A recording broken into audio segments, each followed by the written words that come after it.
In this video, we'll discuss about vectors. We have already talked about the enzymes which we use for our DNA technology.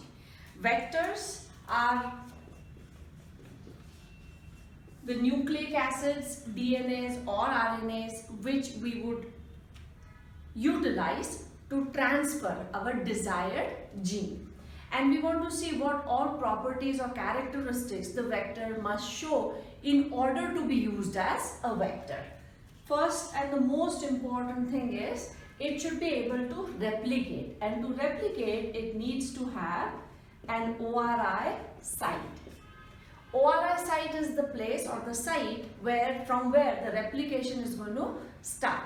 Now why should it replicate? Because this is the one which is taking our desired gene. Suppose we introduce insulin producing gene into E. coli with the help of plasmid as a vector. When E. coli replicates, along with it the plasmid will also replicate, and to replicate it has to have that ORI site. If this replicates, then only our desired gene will be able to replicate with it. Second important thing which it should have is ROP. This is called the protein for replication or protein of replication. This is the protein which when binds to ORI site, then DNA polymerase recognizes it. It is just a site for DNA polymerase to come and bind here. This protein first comes and binds at ORI and then DNA polymerase comes. The third thing which a vector should have is at least one selectable marker.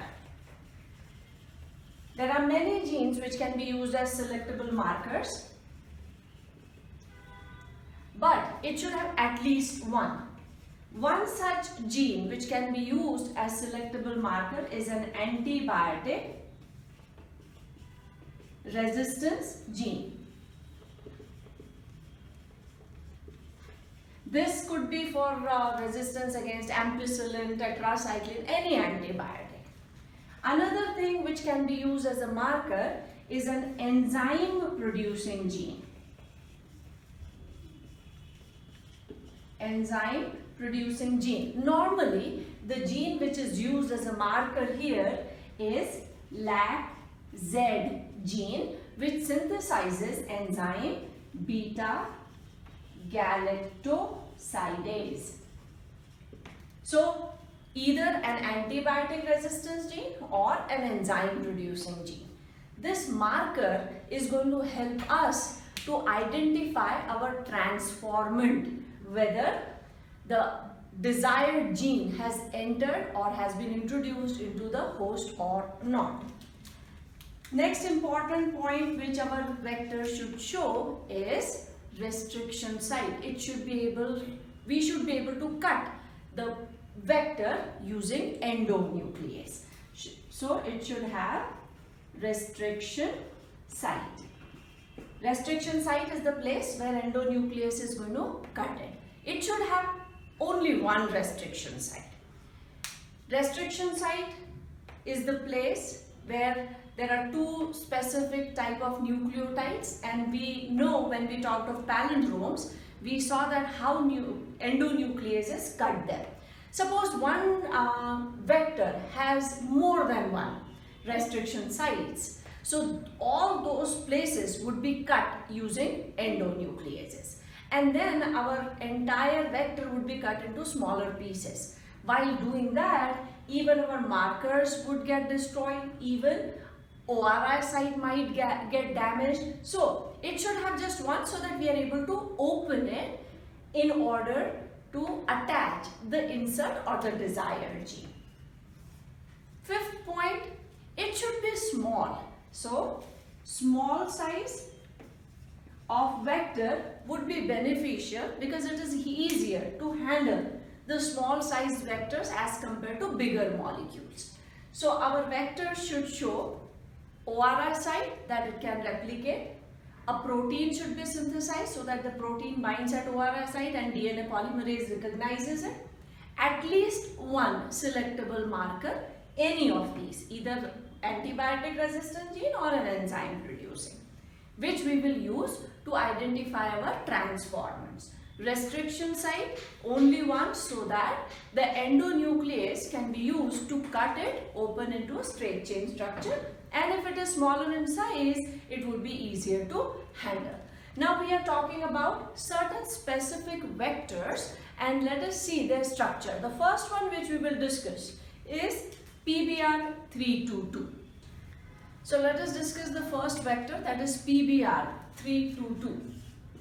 PBr322. The name or the alphabets which are given here, PBr, it is P for plasmid, and Br is named after, or the alphabets are given after the names of the scientists. B is for Bolivar and R is for Rodriguez. And that is how it is. PBr, plasmid P, and Br for Bolivar and Rodriguez. And 322 is the code which is given to this plasmid. This is the first artificial cloning plasmid. First artificial cloning plasmid. Now, structure of PBr322 is very, very important. There are many restriction sites, 2 antibiotic resistant gene sites. There is an ORI and ROP. So the diagram which we are drawing is exactly the same which is given in our NCERT. So this diagram, and then we will add couple of things which are not in the diagram, and we will write few things in addition to that. So this is the PBr which we are drawing right now. These are all antibiotic resistant sites. The first one at the top says CLA1. We will write down the names of the bacteria from where we have isolated these. The next is HIND3. It is the same HIND which we were earlier talking about. Then next is in this part which is called BAMH1. Below it is SAL1. Then we have here PVU2. One more segment here, one more segment. And in this part we have PST1. In the middle segment, slightly upper half, we have again PVU1. And near this CLA is ECO-R1. And inside we have ampicillin resistant gene here, tetracycline resistant gene here, ORI site in this corner, and this is the ROP. So if we count, we have 1, 2, 3, 4, 5, 6, 7 and 8 restriction endonuclease sites. So there are 8 restriction sites. Now, few minutes back we talked about that we should have only one restriction site in a particular vector. One restriction site means using one endonuclease it should be cut at only one place. All these names which we have written, they are the endonucleases. But as you can see, no endonuclease is getting repeated. That means if we use HIND3, then it is only one place where using this endonuclease our plasmid can be cut. And if we talk of ECO-R1, again there is only one site using which you can cut it only at one place. So the meaning of this is it can be cut using 8 different restriction endonucleases, but each endonuclease will cut it only at one place. So 8 restriction sites, very important. It has 2 markers. Both the markers are antibiotic resistant gene. So markers are ampicillin resistant gene and tetracycline resistant gene. Plus it has 1 ORI site, that is, it is the place from where it is going to replicate. So ORI site 1, and for the protein, that is ROP1. So this is a perfect kind of a vector because it is having markers also, restriction sites also, ORI, and it is a smaller molecule. Now these names of endonucleases which we have written here, they have been isolated or taken or discovered from different types of prokaryotes or bacteria. So let us write down the names of the bacteria from which we have isolated this. HIND3, Haemophilus influenzae. We have talked about this because the first isolated restriction endonuclease was Haemophilus, from Haemophilus influenzae, and it was HIND2, which was the first one. Now the next one is this one. This is from Bacillus amyloic, and here the strain is H, and this is the first discovered one. I'm just writing the names of the bacteria from which we are isolating this. This is Streptomyces albus, and here there is no strain, so straight away there is a number. PVU is from Proteus vulgaris. So P from Proteus and VU from vulgaris. So this is the cell from where we have isolated it. Then if we talk about PST, it is Providencia stuarti. So P from Providencia and ST is from stuarti. This is the same, Proteus vulgaris.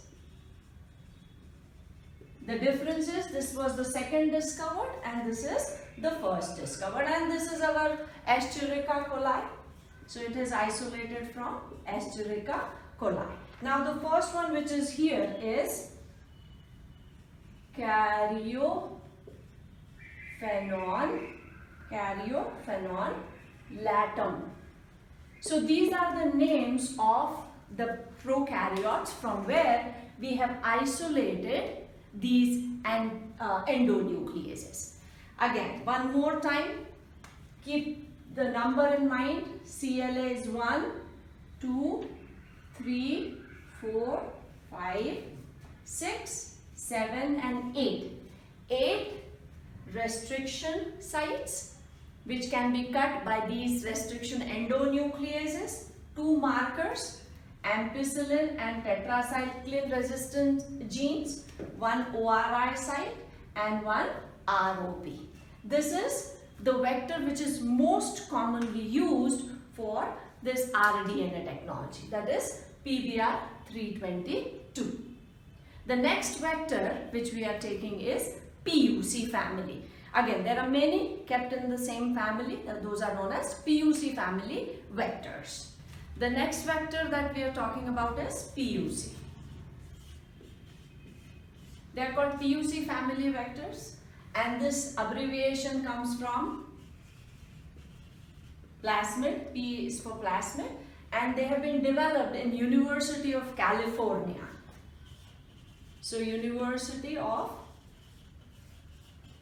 California, that's why PUC, and there are many such which have been developed, so it is PUC family. In them, the marker is the LAC-Z gene. So this is the marker, as compared to PBR, where there were antibiotic resistant genes which were markers. Here it is LAGZ gene, and this is the gene which produces enzyme beta-galactosidase. The next vector, which is again very commonly used, is known as TI plasmid.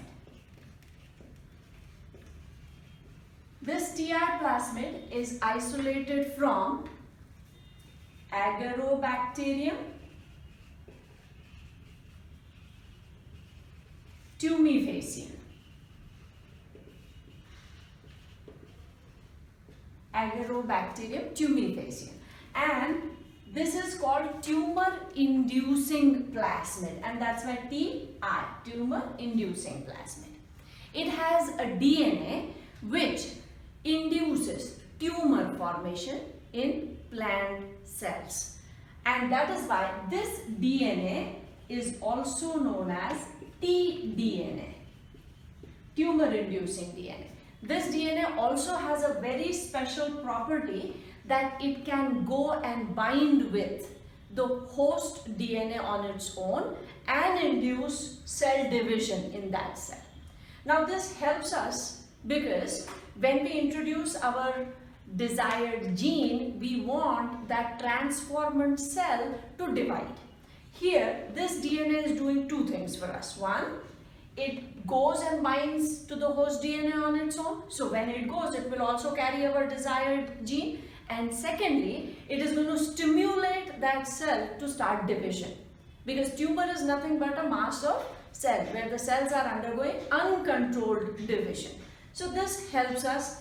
So this induces cell division. So this is beneficial for us. There is only one limitation when we want to use TI plasmid, and that is the host cell should be a plant cell.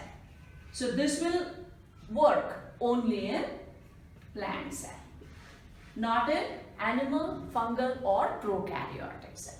Similar to TI plasmid, there is one more which is known as RI plasmid. It is root inducing plasmid. It is obtained from Agarobacterium rhizogen. This was obtained from Agarobacterium tumefacium. This is obtained from Agarobacterium rhizogen. Pretty much same type of properties which are shown by TI plasmids. The next vector, the fourth one, we can use bacteriophages also to transfer our desired gene. So, bacteriophages. There are three bacteriophages which are normally used. One is lambda-phage. Second is M13 phage, and next are retroviruses. Retroviruses are viruses having RNA as their genetic material. Next thing which can be used as a vector is YAC. YAC is yeast artificial chromosome. Yeast artificial chromosome. And this was the one which was prepared during Human Genome Project. Used during Human Genome Project. Next one is BAC, bacterial artificial chromosome. Bacterial artificial chromosome. This was also constructed during Human Genome Project. So also during Human Genome Project. During Human Genome Project, two vectors were constructed. One was YAC, other was BAC, but finally it was YAC which was used for the entire process of human genome. So now there are variety of plasmids which we have. as it is. Plus we have also constructed a couple of plasmids. One such plasmid is called cosmid. So let me write number 7 here. Cosmid. This is synthesized or constructed using or combining cos site with a plasmid. And that's why the name cosmid. Cos sites are the sticky ends which we get when the palindromes are cut in a particular manner. So these are cosmids. One more, which are known as phasmids. These are used or these are constructed by adding the genetic material of bacteriophage with plasmid. Now, some we obtain as it is, some are constructed ones. And for commercial purposes, very few are used. PUC, this one, and PBR 322. These are the most common ones. YAC was the one which was used for Human Genome Project. All other vectors are very effective and most of them are used for research purposes. So now, out of all the points, we are done with enzymes and vectors. The next thing that we need to discuss are the hosts which we would be using so that these vectors can carry the desired gene and multiply in these hosts. So those are known as the host cells, competent host cells, and how we make them suitable to do this job. So let us talk about competent hosts now.